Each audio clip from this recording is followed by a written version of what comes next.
The smell of Richard's leather office chair hit me first. That same overpriced mahogany and arrogance cologne he'd bathed in for a decade.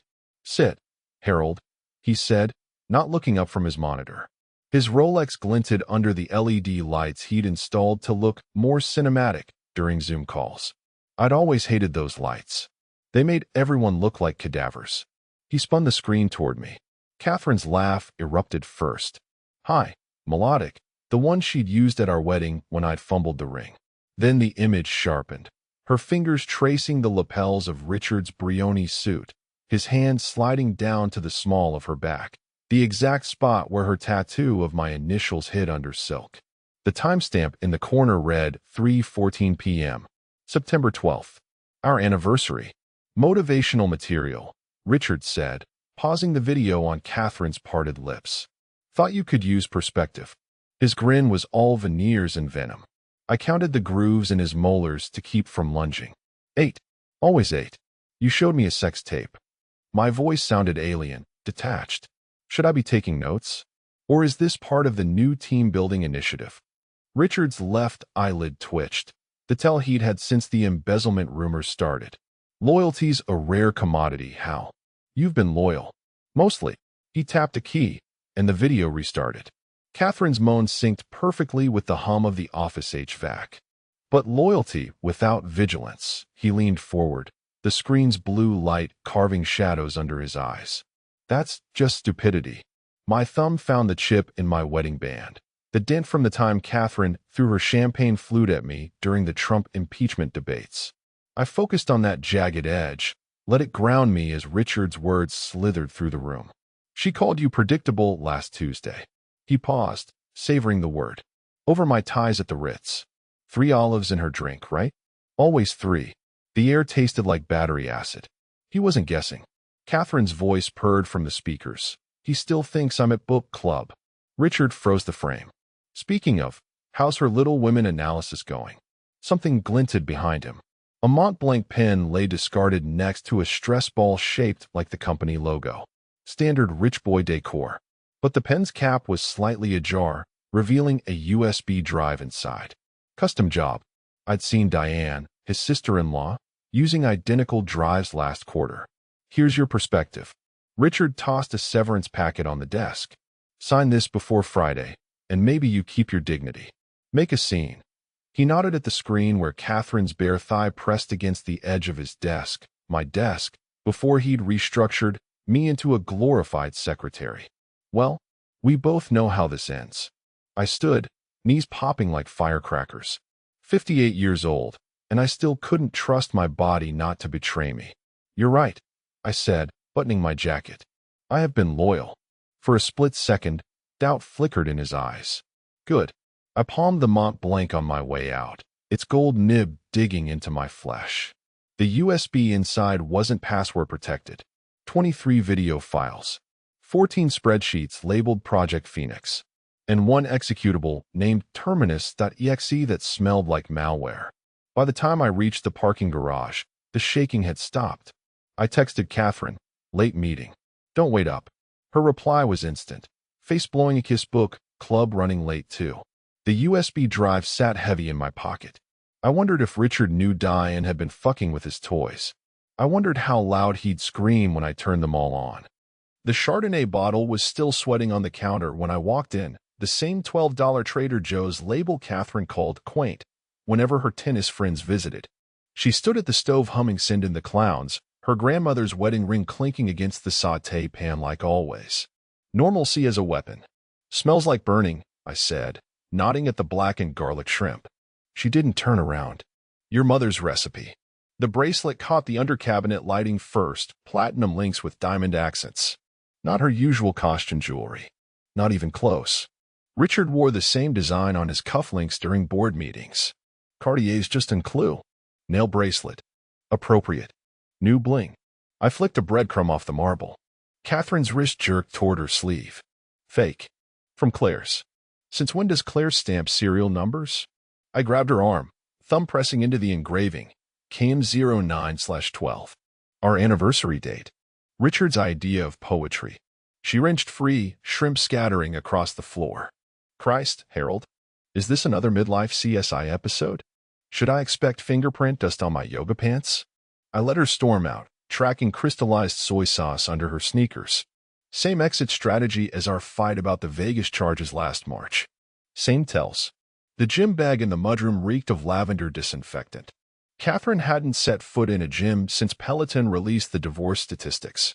Inside, rolled up Lululemons, unopened protein bars, and a Ziploc full of hotel shampoo bottles. Beneath the false bottom she'd sewn in after the gambling intervention, I found it. A Neiman Marcus receipt dated September 13th. Cartier just unclued bracelet, $24,500. Gift message for my real MVP. R. Her phone buzzed on the charger. Unknown number. Tonight? Usual room. I memorized the number's area code, Richard's private line prefix, before deleting the alert. The shrimp in the pan had fused to carbon. I scraped it clean with her favorite spatula, metal screeching like a dying animal. Harold? She reappeared in a silk robe that cost more than our first car. We need to talk about your trust issues. I held up the spatula, black flakes snowing onto the tile. Funny. I was just thinking about yours. Her gaze darted to the gym bag. I watched the calculus happen behind her Botox. Deny, deflect, destroy. Those aren't mine, she said, voice smooth as the Chardonnay she'd already drained. Probably one of the girls from spin class. You haven't spun since 2019. I licked burnt garlic off my thumb. But hey, maybe Richard's into group workouts now. Should I check his Strava? See if his heart rate spikes at the Marriott? The robe trembled. For half a heartbeat, I saw the girl who'd pawned her grad school textbooks to buy me a suit for my first interview. Then her phone buzzed again. She glanced at the screen. I smiled. Book club running late again? Her fist closed around the Cartier bracelet like a rosary. You've gotten cruel in your old age. No, I tossed the ruined spatula in the trash. Just observant. Upstairs, I pretended to sleep through her 2 a.m. exit. Listened to the garage doors groan. Counted the seconds until her Lexus's tail lights vanished. Then I fished the shrimp carbon out of the trash. Burnt enough to mimic Richard's handwriting. Dark enough to stain paper. I traced the hotel's address onto a napkin, 2100 Collins Avenue, using carcinogenic marinade as ink. Let it dry next to her forgotten Chardonnay glass. 3 ice cubes melted in the shape of a question mark. When she returned at dawn, reeking of chlorine and regret, I made pancakes. Burnt them on purpose. You're quiet, she said, picking at the charred edges. I slid the syrup toward her, real maple, the kind she'd called pretentious last Christmas. Just thinking about loyalty. Loyalty's complicated, she said, Cartier bracelet glinting as she reached for the butter knife. Not really. I watched her reflection in the toaster. It's what you do when nobody's watching. Her knife stilled. Mine kept spreading raspberry jam, blood red and seedless. Catherine's Lexus idled at the Ritz-Carlton valet like it owned the place, which, given Richard's portfolio, it probably did. I parked my Corolla between a Maserati and a midlife crisis, the scent of overpriced car wax burning my nostrils. The doorman gave me the same look he'd give a raccoon in the buffet line. She floated through the revolving doors, Cartier bracelet catching the lobby chandeliers. I followed at a janitor's pace, gripping a stolen room service tray like a talisman. The bellhop's uniform itched like a skin graft. Diane materialized by the concierge desk, her vermilion bob cutting through the crowd like a warning flare.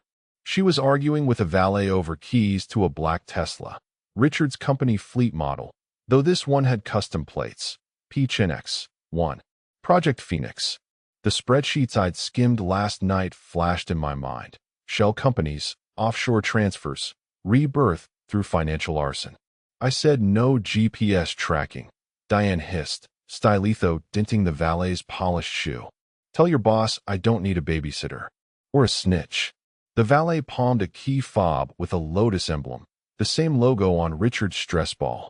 Mr. Van Houten insisted. For your safety. My safety. Diane's laugh could have shattered crystal. Tell Dickie his safety cost him $6 million in Belize. Now give me the damn. Our eyes met across a potted orchid. She froze, mid-sentence, then slowly licked her lips like a cat spotting a wounded sparrow. The valet took the chance to escape, Tesla keys jingling in his retreat. Harold, Diane purred, striding toward me. Her perfume was gunpowder and gardenias, a combination that probably required NDAs. Stalking wives is bad for the complexion. You look like a cadaver who forgot to die. I adjusted the room service tray. I'd say the same about embezzling in-laws, but you're glowing. Her smile sharpened. She plucked a chocolate-covered strawberry from my tray, bit clean through its heart. You're holding that tray wrong. Elbow higher. Unless you want people to notice you. A drop of berry blood slid down her wrist. She caught it with her thumb, smeared it across the Tesla key fob before pressing it into my palm. Room 1432. 10 minutes. I don't take orders from accessory criminals. Accessory. She fake gasped, clutching her pearls. Actual South Sea. If I knew my wife's stolen hobbies. I'm the fucking ensemble. The elevator dinged. Catherine's laugh echoed from an upper floor, followed by Richard's baritone boom. Diane's eyes flickered upward. Tick-tock, how? Your wife's fucking your boss. My sister's bleeding his accounts. And you're holding a tray of stale croissants. She leaned in, her whisper a razor against my ear. Pick a side before the lifeboats sink. My phone vibrated as she walked away. Unknown number. We need to talk. Bring the USB. Attached, a photo of me standing in my own driveway yesterday, holding Richard's Mont Blanc. Another buzz. Unknown number PS. The janitor's missing a uniform. Security's very curious. The Tesla key fob warmed in my hand, its lotus emblem pulsing faintly. I thumbed the unlock button. Across the garage, the Tesla's lights flashed, once, twice, before erupting into a frantic strobe. Alarms blared. Code 44, someone shouted. Lot B. I melted into the panic, Diane's laughter trailing me like smoke. In the chaos, I noticed three things. 1. The Tesla's trunk contained 6 sealed banker boxes labeled Phoenix Incineration. 2. Beneath them lay a Glock 19 with a custom grip, engraved EVH Eleanor Van Houten. 3. My hands didn't shake as I photographed it all. By the time security arrived, I was back in my Corolla, Catherine's hotel room, charging $400 worth of Dom Perignon to our joint account. Diane texted again as I pulled onto the highway. Next time, steal a better disguise. That hat makes you look like a depressed nun. Attached, a screenshot from the hotel's security feed. Timestamp, 8:17 p.m. Frame, me staring at the Tesla's open trunk, face lit gunmetal blue by the Glock's gleam. I cranked the AC. The cold air smelled like fear and Diane's gardenias. Catherine returned home at midnight, humming. I pretended to snore. She pretended to care. Under the pillow, my phone buzzed with another message, a video this time. Grainy dark. Richard's voice. Take Harold out quietly. Diane's getting suspicious. Catherine's sigh. Just make it look like an accident. He'd want it that way.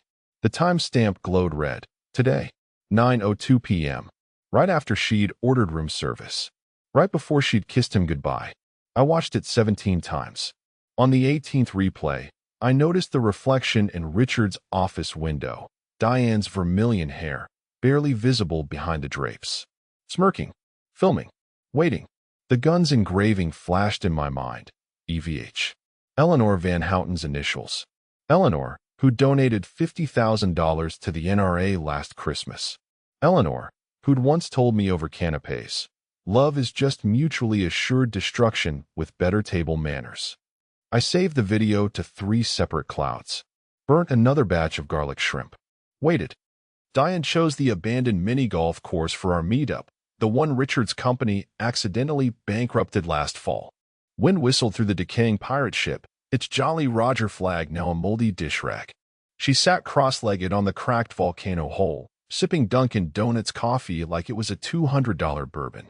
You look like shit warmed over, she said, tossing me a lukewarm Boston cream. Catherine finally noticed you're not her lapdog anymore? I crushed the donut in my fist, custard oozing between my fingers. Let's skip the foreplay. What's your damage? Her smile died. From her Prada-tote, she produced a manila folder thick enough to choke a horse. Inside, bank statements, wire transfers, surveillance photos of Catherine at a Bellagio high roller table stacking chips taller than her Louis Vuittons. Richard's been funneling company funds through 3 shell corporations, she said, tapping a transaction labeled Phoenix Holdings LLC. $2.3 million last quarter alone. all to cover your wife's extracurriculars. A photo slid out, Catherine mid-laugh, racking up $500,000 in markers at a Macau casino. Date stamp, March 15th. The week she'd claimed to be nursing her dying and in Boca. I stared at the dealer's hands. Emerald pinky ring. Triad insignia. She's into triad run tables? My voice sounded calm, distant, like someone else was piloting my corpse. Diane lit a Virginia Slim, the flame trembling. Not just tables. Richard's been laundering their cash through Phoenix. Your wife's the happy little sieve. The wind shifted, carrying the stench of stagnant water from the nearby dragon-shaped pond. I focused on the sludge-green foam clinging to the windmill blades. Anything to avoid Diane's pity. Why tell me? Because Dickie's planning to pin the whole scheme on you. She flicked ash into the volcano. CFO's prepping falsified invoices in your name. Security footage of you sneaking into the server room. The works. I thought of the terminus.exe file from Richard's USB. The way it had self-deleted after scanning my hard drive. And you're suddenly Mother Teresa? Her laugh barked across the ruins. Please. I want Richard ruined, not arrested. Embezzlement's too kind. She ground her cigarette into the folder, scorching Catherine's face. I need you to leak the Phoenix files. Tank the company stock. Then I swoop in with investors and carve the corpse. A Triad dealer's card fell from the folder, black with gold embossing. Long Wong Casino. Ask for Mr. Chen. Catherine's dead? I asked. Diane stood, brushing powdered sugar off her skirt. $4.8 million and climbing. But here's the kicker, she leaned in, gardenia stench cloying. She's not gambling. She's laundering for Chen. Skimming Richard's embezzled cash right back to the Triads. The pond rippled. A rat paddled through the algae, a rotting golf ball clutched in its teeth. Bullshit. Catherine can't launder a dish towel. Funny. Diane pulled a burner phone from her bra, cued a voice memo. Catherine's voice, crisp and cold. Tell Mr. Chen his shipment's delayed. Customs got nosy. Richard, snarling. You said the containers were clean. Catherine, they are. But your sister-in-law's been sniffing around the Phoenix logs. Maybe time for another accident. The date stamp. Yesterday. Diane pocketed the phone. Still think she's your sweet book club wifey? I hurled the custard-filled donut at the pirate ship. It stuck to the mast like a fungal growth. What's your play? Leak the files Monday. Stock tanks by noon. I'll handle the rest. She tossed me a USB drive shaped like a chess piece, king, missing its crown. Everything's there. Passcodes. Board member dirt. Even Richard's Cayman account codes. I weighed the USB in my palm. And if I refuse? Diane smiled, vermilion hair bleeding into the sunset. Then Mr. Chen collects. And trust me, he doesn't accept MasterCard. As she left, her stiletto caught on a loose cobblestone. The heel snapped, revealing a hollow compartment. A micro-SD card glinted inside before she jammed it back.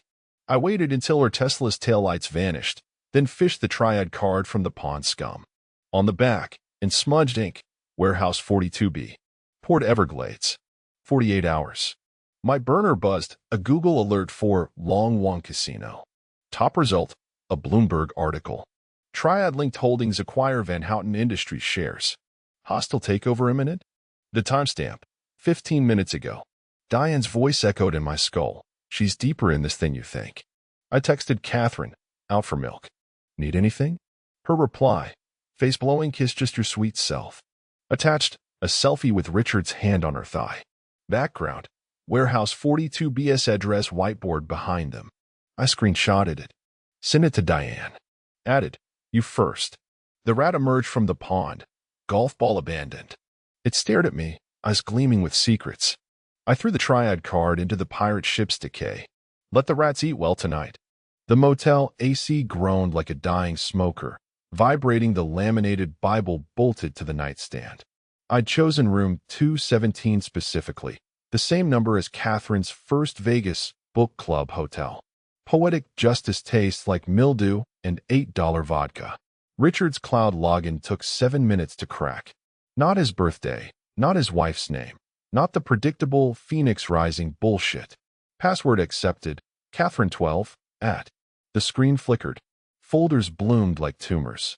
Vacation_photos_2023 contained 47 videos. Catherine in Bali. Catherine in Paris. Catherine in our marital bed with Richard's hands around her throat, her laughter pitching higher with each squeeze. I drank until the timestamp blurred. Book_club_notes was better fiction. PDFs of wire transfers to Macau shell companies, each labeled Bridget Jones's Down Payment or Pride and Prejudice LLC. Catherine's flair for whimsy really shone in the $500,000 transfer titled Mr. Darcy's Cocktail Fund. But the book_club_attendees subfolder stopped me cold. Security footage. Our living room. Last Thanksgiving. Catherine plucking a micro camera from the smoke detector while I carved the turkey. Relax, it's just a moisture sensor, she'd said, rolling her eyes when I asked. The attic's been musty. The video kept rolling. Her fingers, manicured, steady, slid the camera into a Ziploc labeled EVH delivery. Eleanor Van Houten's initials. I vomited into the ice bucket. By 3 a.m., I'd cross-referenced Richard's flight logs with Catherine's book club calendar. 16 trips. Same hotels. Same 45-minute gaps between her check-in and his arrival. The smoking gun came in an encrypted file named Termination Plan. Not a firing, a funeral. Life insurance policies. My name highlighted. Beneficiary, Catherine. Attached, emails between Richard and a Mr. Chun discussing shipping container accidents. Catherine's reply all, make it quick. Harold hates long goodbyes. The room tilted. I stumbled to the bathroom, splashed water stolen from a truck stop across my face. The mirror showed a stranger, hollowed out, grinning. Termination plan included a timeline. Phase 1. Frame Harold for embezzlement, complete. Phase 2. Discover Harold's suicide note, draft attached. Phase 3. Offshore account dispersal, Catherine's access pending. My draft suicide letter was poetry. I can't live with what I've done. Catherine, my love, forgive me. She'd even edited the Google document. Suggested changes. Love feels insincere. Maybe, darling. K. I traced the comment's timestamp, added during our anniversary dinner, right after she'd excused herself to fix her lipstick. The motel walls breathed in, out. In the parking lot, a semi-truck's reverse beeper screamed. I opened Richard's email trash. 3 words in the search bar, shipping container. 1 result.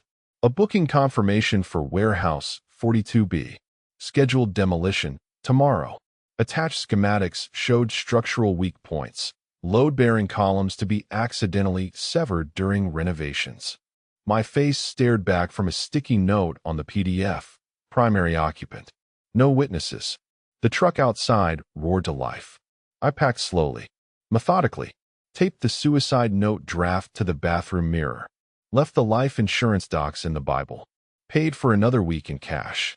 As I pulled onto I-95, I texted Richard's burner number, the one he'd used to sext Catherine. Found your demolition plans. Let's discuss over drinks. Warehouse 42B. Noon. Attached, a screenshot of his Cayman account balances. His reply took 9 seconds. Don't be stupid. I merged into traffic, sun glinting off the USB drive shaped like Diane's broken chess piece. Stupid's relative. And I'd just gotten smart. The CFO's cologne hit me before his voice did, vetiver and panic sweat, same as the day he'd lied about my missing pension contributions. I crouched in Richard's private bathroom, the air reeking of his $800 Tuscan Soul room spray, watching through a vent slat as Richard tossed a Ziploc of white powder across the desk.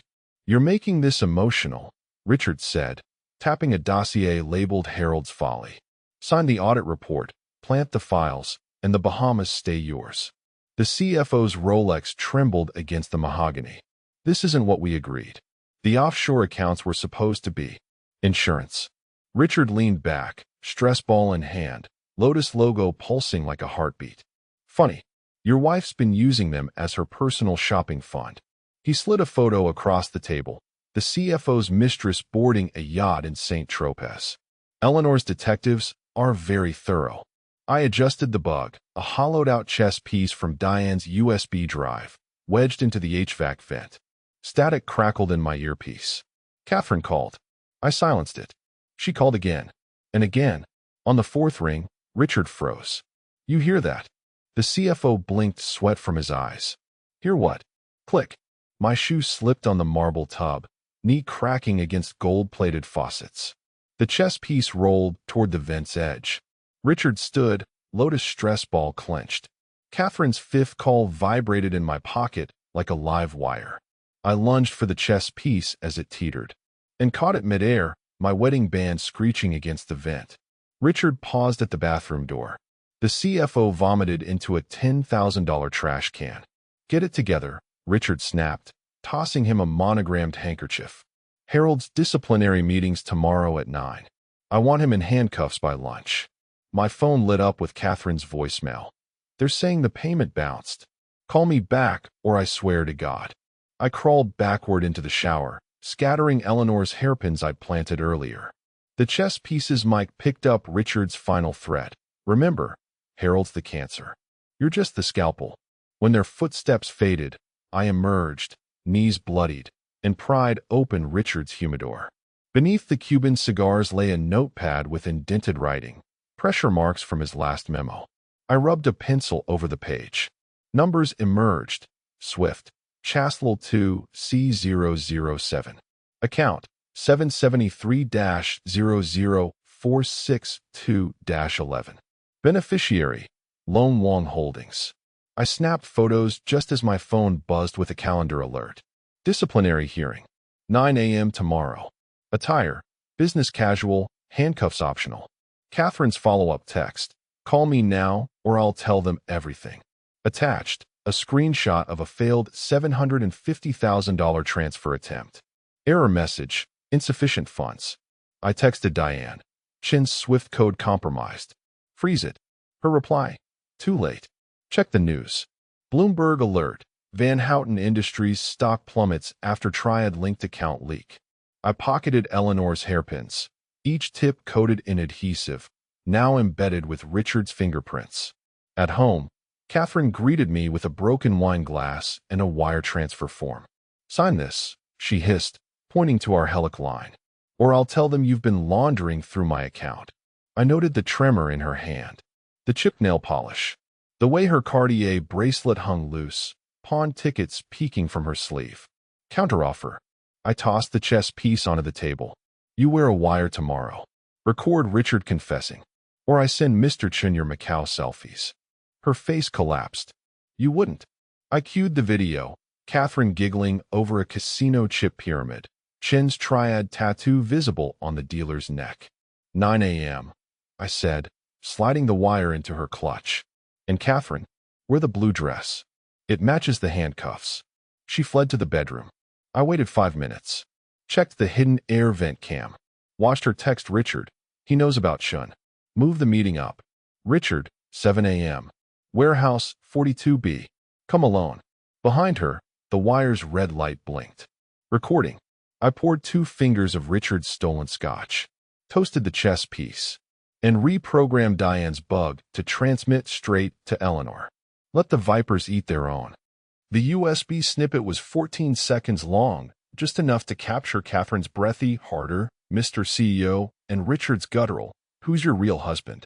I embedded it in a fake phishing email about erectile dysfunction solutions and CC'd every Van Houten executive from VP, sniveling. Weasel at vanhouten.com, Mailto, VP, sniveling. Weasel at vanhouten.com. Diane did the rest. By noon, the office hummed with stifled laughter. I watched through Richard's half-open door as he shredded a Himalayan salt lamp with letter opener. This is slander, he screamed at HR's director, pink Himalayan debris in his hair. I've never taken Viagra in my life. The director, a mousy woman who'd once filed a restraining order against her own shadow, blinked. Sir, the video's timestamp matches your Dubai conference, last. Richard hurled the letter opener. It quivered in the wall next to my head, grazing the framed photo of Catherine he'd kept behind his desk. You. He seethed, noticing me for the first time. Get coffee. Now. I returned with a latte sprinkled with crushed Xanax from Diane's emergency stash. Watched him gulp it like communion wine. People forget their place, he muttered, stress ball pulsing arrhythmically. Need reminders. Sharp ones. I nodded toward the dartboard where he'd pinned the executive's headshots. Diane's photo bled from a bullseye wound. Shall I book the armory? His phone buzzed with a Bloomberg alert. Van Houten CFO resigns amid performance issues. Cancel my afternoon, he barked, snorting a line of Adderall off his desk calendar. And find out who leaked that video. I lingered, adjusting the bonsai tree he'd never watered. Nestle the wireless mic among its roots. You think I'm weak?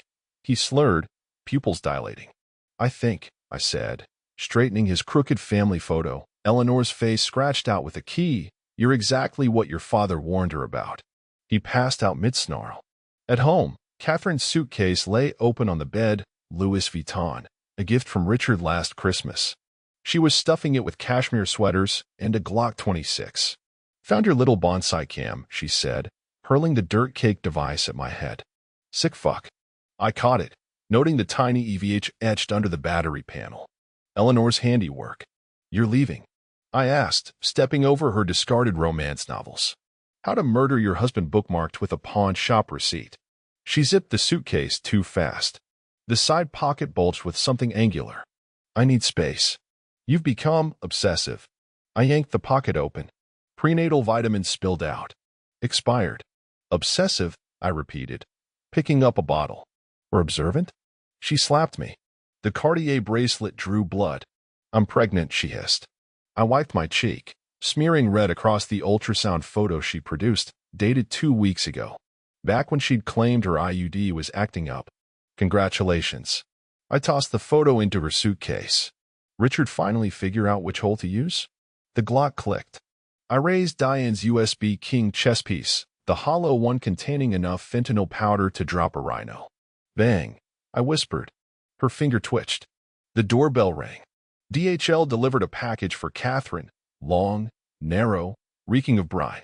Inside, a dead lionfish with a note pinned through its venomous spine. Payment overdue. Next time, your tongue. Mr. Chin. Catherine retched. I pocketed the note. Book club running late again? She fled to the bathroom. I dismantled the suitcase's lining. Beneath the silk, $200,000 in casino chips, a burner phone crusted with cocaine, and a shipping manifest for Warehouse 42B. Contents, 20 kilograms white powder. Recipient, K. Mitchell. I restitched the lining with dental floss. Added a tracking chip from Richard's Tesla key fob. When she emerged, I was humming Send in the Clowns. You'll regret this, she said, dragging the suitcase down the stairs. I texted Diane, shipment en route. Follow the breadcrumbs. Watch Catherine's Uber turn toward the docks. Then open the DHL box's false bottom. Retrieve the real delivery, a silenced Ruger and Chin's severed finger. Eleanor's handwriting on the packing slip, you're welcome. The lionfish's spines glinted under the porch light. I fed it to the neighbor's yapping Pomeranian. Anticipation tastes like gun oil and impending rain. The safe house reeked of burnt coffee and paranoia. I'd chosen it for the analog charm, no Wi-Fi, no smart locks, just a 1940s rotary phone Eleanor had once called quaint before texting her hitman. The USB glinted in the red light of my portable Faraday cage as I copied the Phoenix files onto 3 drives. One for the SEC, one for the triads, one to tape inside the men's room toilet tank at Ruth's Chris Steak House, Richard's sacred deal-closing shrine. Diane's stiletto cracked the silence first. Backup plans are for amateurs, she drawled, leaning against the doorframe with a jammer gun slung over her shoulder like a purse.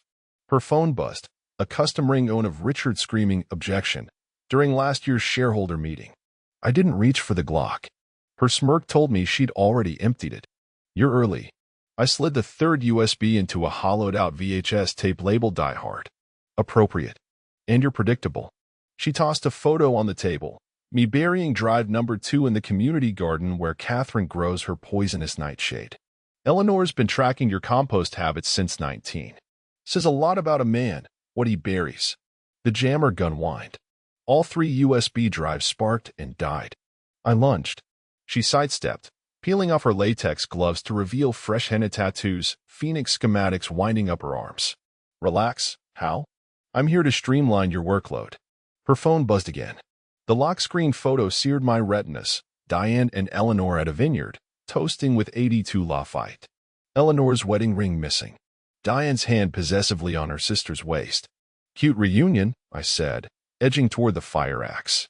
Family therapy or felony plotting? Synergy. She dropped a dossier stamped Project Nightingale. Inside, forged board resolutions, a notarized POA granting Diane control if Richard's mental state deteriorated, and a lab report on his Xanax-laced latte. Sign the transfer docs, and I'll make the embezzlement rap disappear. I feigned consideration while palming a shard of the shattered USB. Or I email Mr. Chin your coordinates. She nodded at the window. Across the street, a black sedan idled, trunk slightly ajar. Something twitched inside. You'd lose leverage. Honey, you're not the leverage. She cued a video on her phone. Catherine sobbing in a shipping container, mascara bleeding down her cheeks as Chin's men circled. Tick-tock. The rage tasted copper. I channeled it into a laugh. She'd sell me out in a heartbeat. True. Diane's henna glowed under the flickering bulb. But you'd still watch. We stared. The rotary phone rang, two short, one long. Eleanor's code. Diane answered. He's playing hardball. Aha. Yeah, the axe. Pause. No, he hasn't noticed the. I swung. The fire axe lodged in the wall where her head had been. She'd sked. Richard's right. You're predictable. Her stiletto blade snicked out. Not a hidden knife. The whole heel was a 4-inch shift. Last chance. She painted a crimson X over the Nightingale docs. Sign, or become a statistic. I spat on the X. She lunged. I ducked, yanking the VHS tape's magnetic strip. The spool unspooled, tangling her ankles. Clever. She slashed the strands. But I cloned your drive 6 hours ago. The Faraday cage's red light blinked green. Compromised. I grabbed the only weapon left, Eleanor's vintage phone. Dialed 67 plus Chin's number. Delivery for warehouse 42B, I panted. Packages, mobile. Diane froze. The sedan outside roared to life. You madman, she whispered. I smashed the phone. Plastic shards rained down. So did Chin's thugs. Partners. I offered, tossing her the jammer gun. She caught it, lips curling. Temporarily.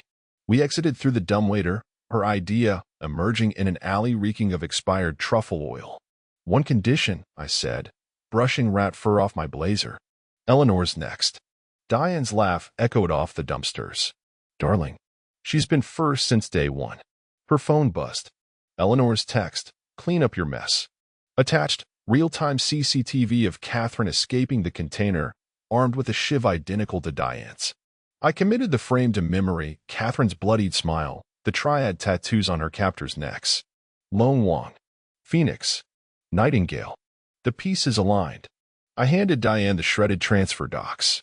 Burned them properly this time. She lit the pages with a monogrammed lighter, EVH, and walked into the smoke. The game had changed. But so had the players.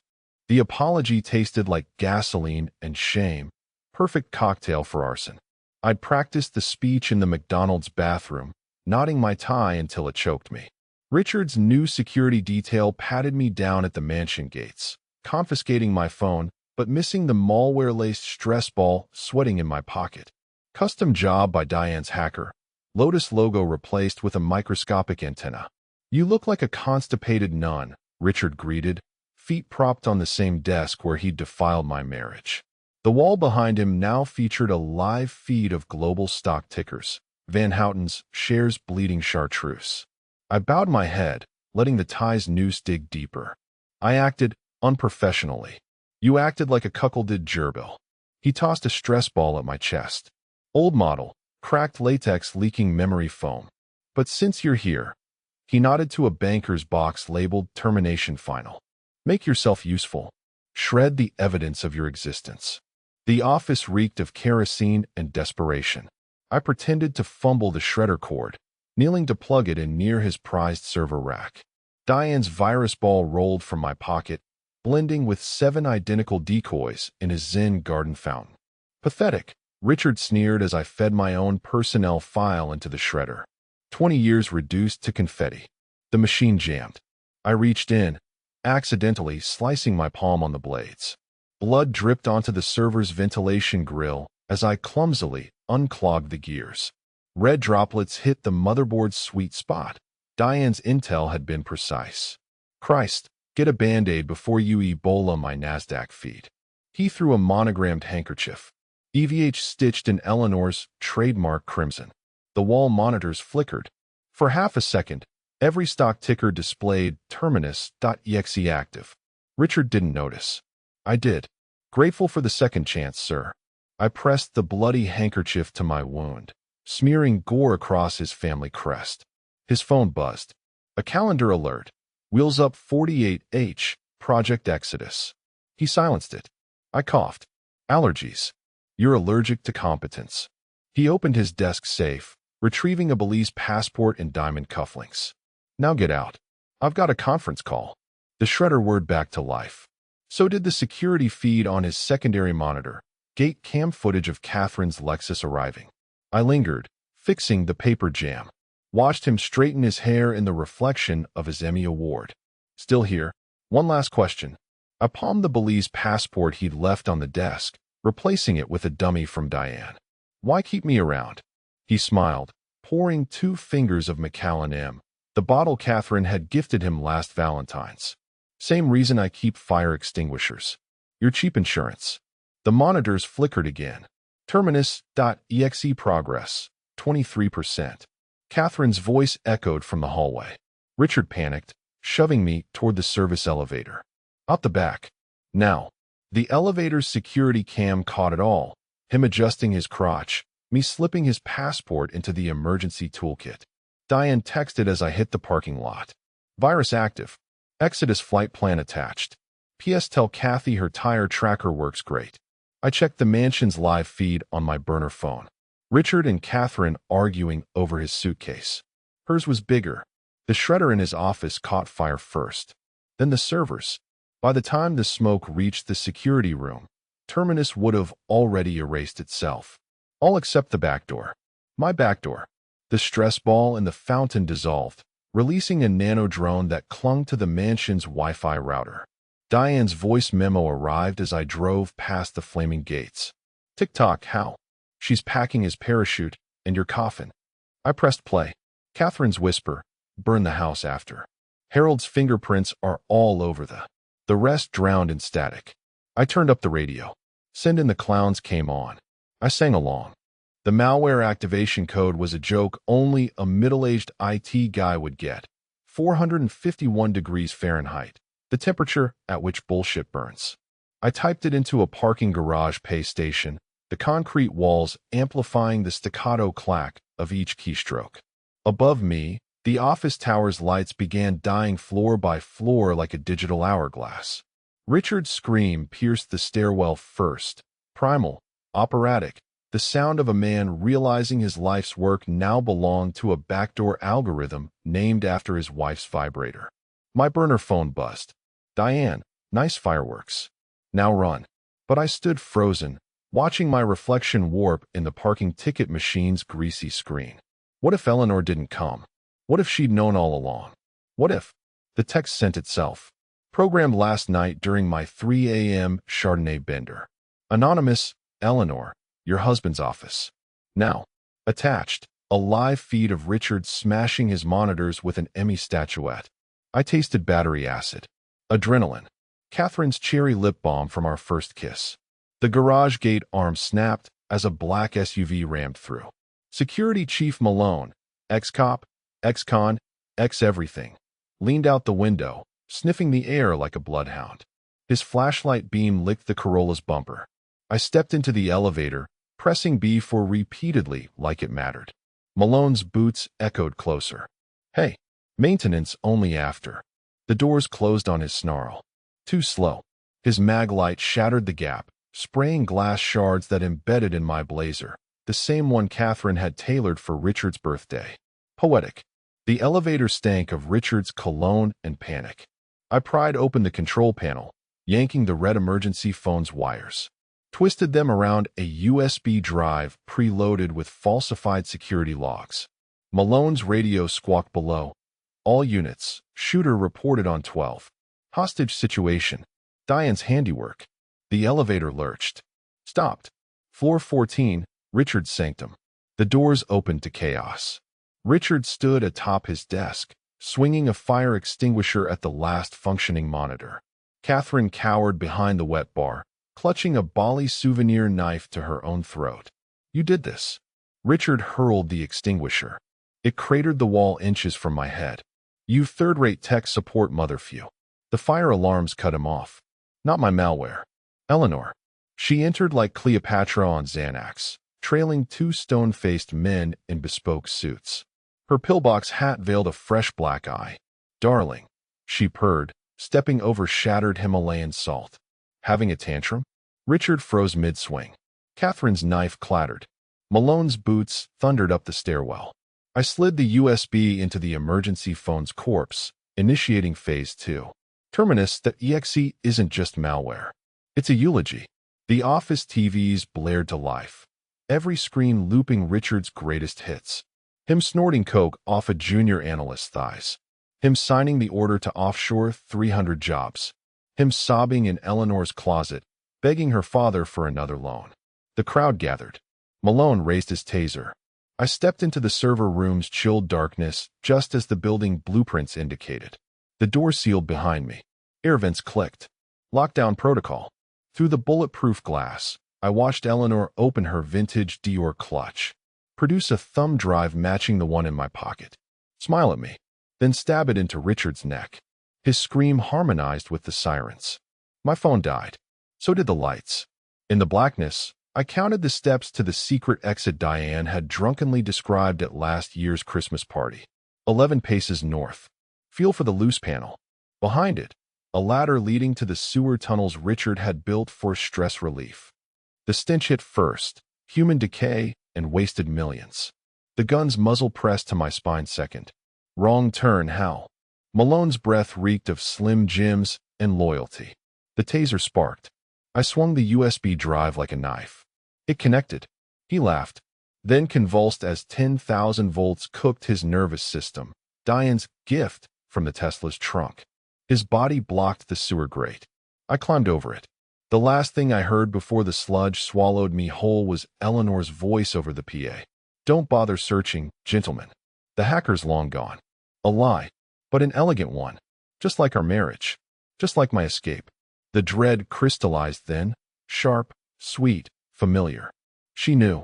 They all knew. And the game went deeper than any tunnel. The office TVs all died at once, a synchronized blackout that made the interns drop their cold brews in unison. For 3 seconds, there was only the hum of dead pixels and the ghost of Richard's voice yelling about Q3 projections. Then every screen rebooted with the Van Houten logo, before cutting to Catherine writing Richard on his desk, her Cartier bracelet clinking against the Emmy Award he'd used as a makeshift dildo. Her moan echoed through the bullpen like a cathedral bell. I'd edited the video for maximum impact, zoomed in on the timestamp, September 12th, 3:14 p.m., spliced in security footage of Catherine pocketing Triad cash from his safe, and set it all to Sinatra's That's Life. Poetic justice should always have a saxophone solo. A junior analyst vomited into her live, laugh, love mug. Richard's scream preceded him, a guttural howl that shook the framed Forbes covers lining the hall. He burst through the stairwell door, Ty Askew, wielding the same letter opener he'd used to threaten me during last year's audit. The blade still had my bloodstains. "You pathetic worm." He lunged, slashing at the air where my throat had been seconds prior. "I'll skin you alive." I backpedaled toward the server room, feigning terror while palming the RFID jammer Diane had sewn into my tie. Let him chase. Let him rage.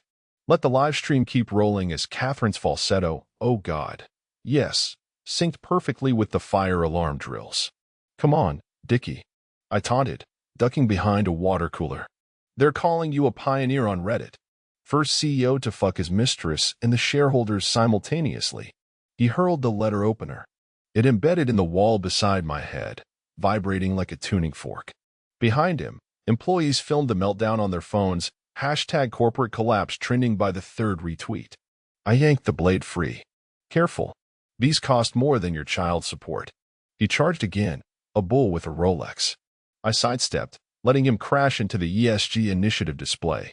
Recycled plastic trophies rained down as I grabbed his wrist, twisting until the bone creaked. Years of Catherine's yoga retreats finally paid off. "You're finished," he spat, sweat dripping onto my cheek. "I'll bury you in lawsuits so deep your grandchildren will choke on subpoenas." The TVs flickered. Terminus.exe progress, 97%. I leaned close, breathing in his fear and $500 cologne. Your Cayman accounts are frozen. Your wife's with Diane. And Mr. Chin. I pressed the letter opener to his carotid. He wants his shipment, or your spleen. A security guard's taser prongs pierced my shoulder before he finished pissing himself. 50,000 volts lit up my nervous system like a Christmas tree. Worth it. Through the seizure haze, I saw Eleanor stride off the elevator in funeral black Prada, Diane trailing like a vermilion shadow. Richard scrambled toward them. Baby, it's not what. Eleanor silenced him with a handbag to the groin. Darling, she cooed, adjusting her veil. You've made a mess of our narrative. The last thing I saw before the blackout was Diane wink at me, her phone broadcasting everything to SE-tip at FBI.gov. The taser hit again. Darkness tasted like victory. And burnt ozone. The first thing I tasted was blood and burnt copper. Malone's taser had fried my fillings. Through blurred vision, Eleanor's stiletto approached, clicking a rhythm that matched the office's fire alarm. She paused to step over Richard's writhing body, her pillbox hat tilting like a crown. You always did overestimate dramatics, she said, producing a pearl-handled voice recorder from her clutch. Not modern tech. A vintage Sony from her father's McCarthy-era collection. She pressed play. Richard's voice boomed, tinny and desperate. Frame Harold for the Phoenix transfers. Make it look suicidal. Chin's boys'll handle the cleanup. A second voice, nasal and familiar. The CFO, now resigning in Belize. But the SEC's already sniffing. Fuck the SEC. I own 3 senators and a judge's mistress. The crowd inhaled as one. The junior analyst who'd puked earlier now hurled her girl boss mug at Richard's head. It missed, shattering the last intact monitor. Eleanor smiled. I'd say that's checkmate, darling. Richard lunged, but Diane caught him with a stiletto heel to the kidney. Sit, she purred. We're rebranding. Catherine chose that moment to stumble in, her Cartier bracelet replaced by zip-tie marks. A fresh bruise bloomed under her left eye. Chin's calling card. Harold. She lunged for me, reeking of fish guts and desperation. He forced me. The debts, the videos, it was all Richard.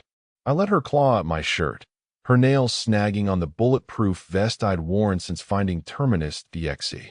Up close, I spotted the concealer caked over her triad tattoo, a tiny phoenix beneath her jawline. Funny, I said, peeling her fingers off. The recording Diane leaked last week had you directing Chin's shipments. Sounded pretty authoritative. She froze. Eleanor sighed. Oh, Kathy. Still using that tired damsel routine. She tossed a manila folder at my feet. Inside, surveillance shots of Catherine meeting Chun at Warehouse 42B, dated 2 years before Richard's affair. The room spun. Catherine's sob hitched. You don't understand. They threatened Mom's nursing home. Your mother, I interrupted, died in 2017. Silence. Even the fire alarms seemed to pause. Eleanor retrieved her recorder. For the record, Harold, I knew about their motel tryst the night you installed our security system. Rather inventive, using the dog cam as a backup. The German Shepherd feed. I'd written it off as a glitch. Diane smirked. We rooted for you, you know. Thought you'd sniff it out sooner. Catherine lunged for the nearest exit. Malone's replacement, a stone-faced woman with NSA stamped on her vest, tackled her mid-sprint. Asset recovery, the agent explained, cuffing Catherine. Mr. Chin's eager to reconcile accounts. Richard finally found his voice. Eleanor, please, we can fix this. She adjusted her veil. We did. I divorced you yesterday. The crowd erupted. I limped toward the shattered windows, the city's skyline blurring through the smoke. Vindication tasted like ash and Eleanor's Chanel No. 5. Catherine's scream followed me. Harold, you owe me. I didn't turn, but I did leave the dog cam feed running. Let Chin watch. Let them all watch. The siren started as a low wail, 3 blocks south, closing fast. Diane stepped over Richard's crumpled body like roadkill, her vermilion hair clashing with the emergency lights. From her Birkin, she produced a Ziploc dripping with seawater. Inside, Catherine's waterproof ledger, its pages swollen with Richard's forged signatures and Chin's bloodstained initials. Surprise, bitch. Diane tossed it at Catherine's Louboutins. Turns out your yacht wasn't as fireproof as your alibis. Catherine lunged, but Eleanor's bodyguard pinned her with a stun gun to the triad tattoo. The smell of burnt flesh mingled with her Chanel. I flipped through the ledger page after page of offshore transfers dated back to our 10th anniversary. The night she'd surprised me with that Bali getaway. The same dates as Richard's shareholder retreats. Diane smirked. Check the dedications. Scrawled in Catherine's loopy cursive beneath a $2 million withdrawal, for Harold's eternal ignorance. Zoxo. The sirens crescendoed. Red and blue strobes pulsed through the shattered windows. Eleanor adjusted her veil. I'd suggest fleeing, but do entertain us with a chase. Catherine spat at my shoes. You knew. Admit it. I thought of the dog cam footage, her smuggling cash into the attic, whispering to Chin's men in our kitchen. The burglary, last June. The way she'd insisted we adopt that German shepherd. I knew you were selfish, I said, tossing the ledger to Diane. Just didn't realize you were competent. The elevator dinged. Sweat boots echoed. Catherine's mask slipped, a flicker of the girl who'd once sewn my initials into her skin. You loved me. I pulled the RFID chip from my wedding band, the one that had tracked her every move since the first Vegas book club. Dropped it into her open purse. Love the performance, I said. Not the actress. Diane handed me a burner phone preloaded with Interpol's tip line. Last call, Hal.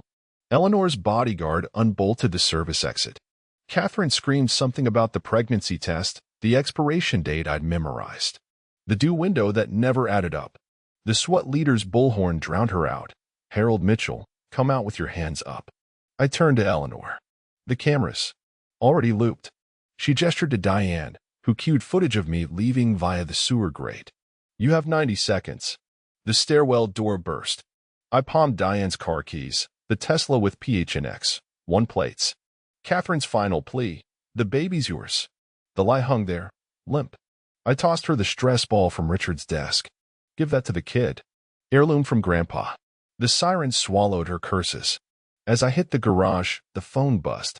Unknown number. Check the glove box. Inside, a new passport, a Glock 19, and a faded sonogram with a sticky note. Burn after reading. B. The sirens faded. So did the rage. Cold clarity settled, a knife honed on 20 years of bad jokes and worse vows. I merged onto the highway. Didn't check the rear view. Some ghosts aren't worth seeing twice. The SWAT team's flashlights pinned Catherine against the emergency exit, her Cartier bracelet reflecting strobes of blue like a disco ball at a bankruptcy party. She clutched the fire axe she'd pried from the wall, the same one I'd nearly buried in Diane's skull, and locked eyes with me. Tell them it was Richard, she screamed, voice fraying at the edges. Tell them I was scared. Eleanor's bodyguard handed me the manila folder thick enough to choke a whale. Inside, every embezzlement record, every offshore transfer, every photo of Catherine snorting Chin's product off Richard's apps. The paper smelled like lavender and long cons. Your move, Harold, Eleanor said, polishing her pillbox hat with a silk handkerchief. Defend her, and join Richard in federal pound-me-in-the-ass prison. Or, she nodded to Diane, who stood ready with a notarized severance package and a taser. Catherine's axe trembled. You swore to protect me. I thought of the dog cam footage, her hiding burner phones in our dog's chew toys. The allergy medicine she'd fed him that turned out to be fentanyl. The way she'd laughed when he'd limped. I protected the man you pretended to be married to, I said, handing Eleanor the folder. He died in Bali. The SWAT team rushed. Catherine swung the axe at the ceiling, severing a fire sprinkler line. Water rained down as she dove into the secret passage behind the defibrillator case, the one Richard had shown her during their team-building retreat. Eleanor sighed. Let her run. Chin prefers hunting moving targets. Diane pressed a USB into my palm, shaped like a chess pawn now. Promotion papers. Signed before the ink dries. Outside, Richard's perp walk went viral. A rookie cop struggled to cuff him around the Emmy statuette he'd clung to like a security blanket. This is entrapment. Richard howled, tripping over his $2,000 loafers. I want my lawyer. My PR team. The squad car door silenced him. Diane lit a cigarette with Eleanor's monogram lighter. You're just like him, you know. I stared at the security feed looping Catherine's escape, her Louis Vuitton duffel bulging with banded cash from Richard's safe. The same safe I'd watched her crack on our anniversary via the German Shepherd cam. The same bills I'd pre-marked with UV ink while fixing the office printers last week. Worse, I said, signing the CEO offer letter with Richard's Mont Blanc. I'm competent. The hollowness hid in the elevator. My reflection in the brass doors showed Richard's silhouette, posture borrowed, smirk inherited, soul mortgaged. Eleanor's text buzzed as I entered the corner office. The safe cash was counterfeit. Enjoy the show at dawn. Attached, a live feed of Catherine attempting to bribe a border agent with phony hundreds. I poured Richard's Macallan, toasted the portrait of Eleanor's father glowering from the wall, and settled into the leather chair that still held the shape of my predecessor's ass. Victory tasted like toner dust and betrayal. And somewhere beneath the desk, Diane's forgotten stiletto dagger throbbed like a second heartbeat. The note waited on the dog's urine-stained bed, poetic, considering she'd used the poor bastard as a mule for Chen's heroin. Her handwriting looped with performative grief. You chose revenge over us. The us was underlined twice in Richard's Mont Blanc ink. I found the pregnancy test in the microwave, of all places, balanced on the carousel next to a lean cuisine she'd half-eaten. Positive. The digital readout blinked like a slot machine jackpot. Expiration date, 3 days ago. Conception window, 2 weeks prior. The night she'd shown up drunk, reeking of chlorine and coconut oil, begging for one last try. I crushed the test in my fist, plastic shards biting my palm. The trash can yielded more evidence. A receipt from CVS dated yesterday. Another test purchased with the last $38 in our joint account. Item 42987. First response early result, $18.99. The math didn't math. Upstairs, her closet gaped like a gutted animal. She'd taken the Louboutins, the burner phones, and the Glock 26 from the safe. Left behind, a decade of anniversary cards I'd written, shredded into confetti, and a single onesie embroidered Daddy's little tax deduction. The dog whined at my feet. I'd forgotten to feed him. Again. Here. I tossed the onesie into his bowl. Chew on her audacity. Her scent still clung to the bathroom, vanilla body wash masking the nicotine patches she'd hidden behind the mirror. I tore it off the wall, revealing the safe she'd plastered over. Empty, save for a Polaroid stuck to the steel with gum. Catherine, 8 months pregnant. 2003. Our daughter's ultrasound. The one we'd lost. The one she'd lost, according to the divorce attorney's files I'd never been meant to find. The photo trembled in my hand. On the back, her handwriting, practice round. The numbness hit like Novocaine. I methodically flushed the pregnancy test pieces, scrubbed the microwave's turntable with bleach, and alphabetized the spice rack. Normalcy as a scalpel. Diane called at 3 a.m. She's in Cancun, she said. Tried buying a fake passport with your UV-marked hundreds. Chin's guys intercepted her. I watched a cockroach navigate the onesie confetti. And she offered them the baby in exchange for safe passage. The dog vomited on the rug. I crouched to clean it, spotting the tiny camera lens she'd embedded in his collar. Still live streaming. Still recording. Cinch in the footage, I said. Full price. Diane paused. You sure? In the microwave, the carousel completed its loop. A sliver of plastic glinted beneath the glass. The test battery, stamped with a serial number. I Googled it. First response faulty batch number 4492. False positive rate 89%. Catherine's final gaslight. Tell Chin she's all his, I said, tossing the dog's collar into the disposal. But the onesie stays. I'm framing it. The grinders screamed. So did something in my chest? I drank Richard's stolen Macallan from a sippy cup I found in the attic. Toasted the ghost of a punchline only hell could appreciate. Then burned the ultrasound photo with Eleanor's monogram lighter. The ashes spelled out liar in the grate. I didn't sleep. Didn't blink. Just replayed the security footage of Catherine planting the test between bites of lasagna. Cold, calculated, cruel. When dawn came, I rewired the dog cam to stream 24/7 on Reddit's r/corporate cringe. Let the world watch. Let her rot. Let the numbness spread. The corner office smelled like Richard's corpse, metaphorically speaking, though the new leather chair did have a suspicious stain shaped like Florida. I traced the Van Houten crest embossed on the desk, my reflection warping in the polished mahogany. Eleanor's gift basket waited center stage, a bottle of 82 Lafite, a Glock 26, and a stress ball stitched from Richard's favorite tie. The camera revealed itself during my third scotch. A faint were beneath Sinatra's My Way streaming from hidden speakers. I followed the sound to the oil painting behind the desk, Eleanor's family portrait, commissioned the year Richard's hair plugs failed. Her father's left pupil glinted, a micro-lens distorting the brushstrokes. Smile, Harold. Eleanor's voice purred through the intercom. You're trending on Glassdoor. I raised my glass to the portrait. To transparency.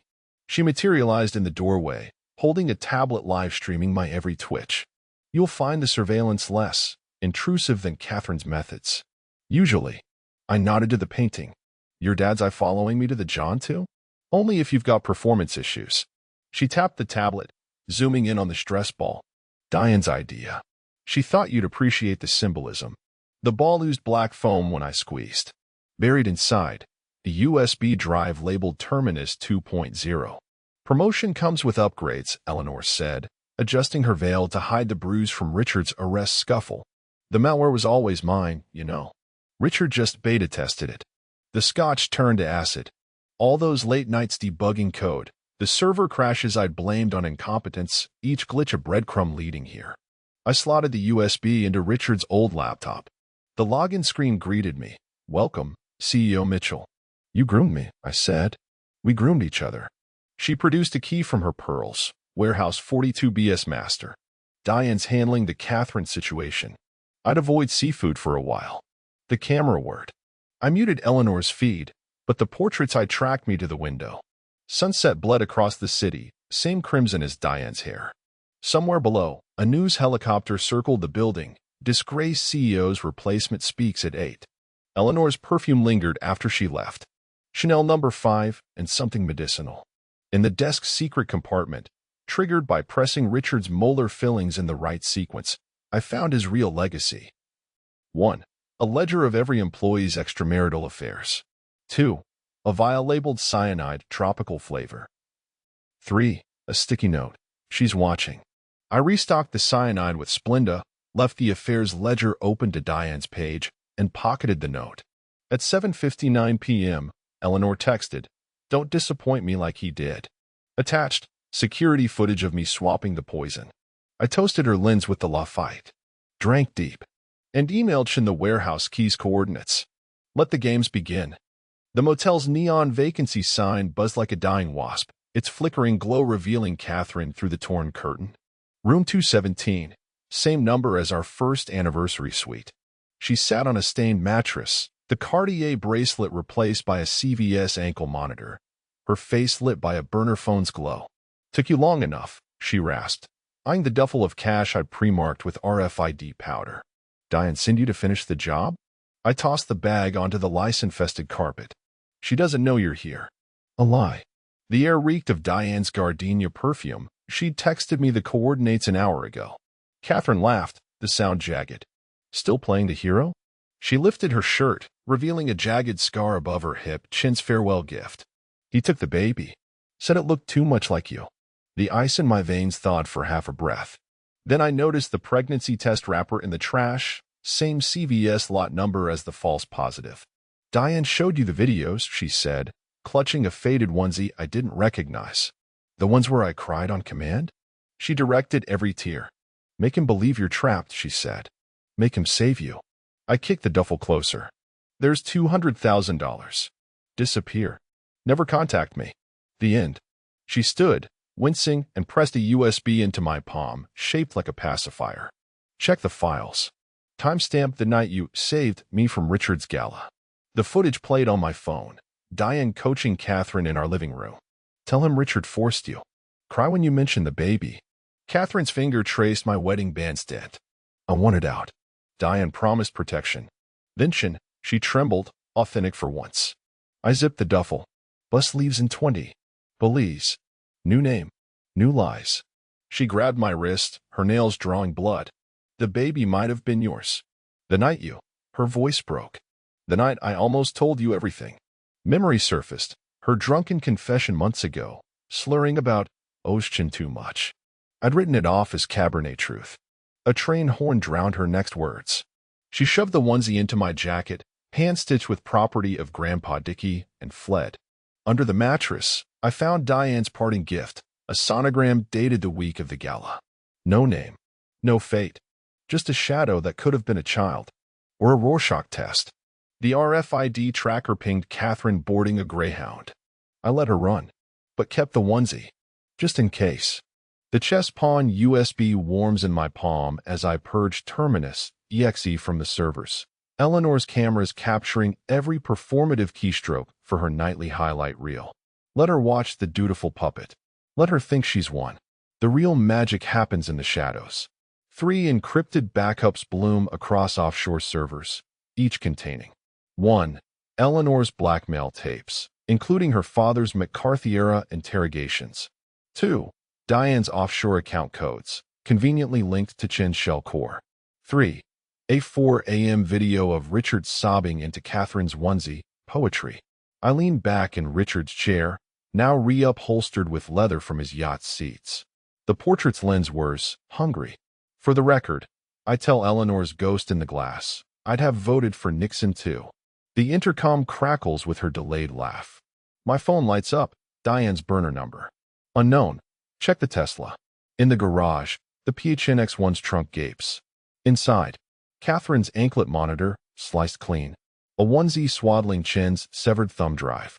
Eleanor's pearl necklace, -3 pearls.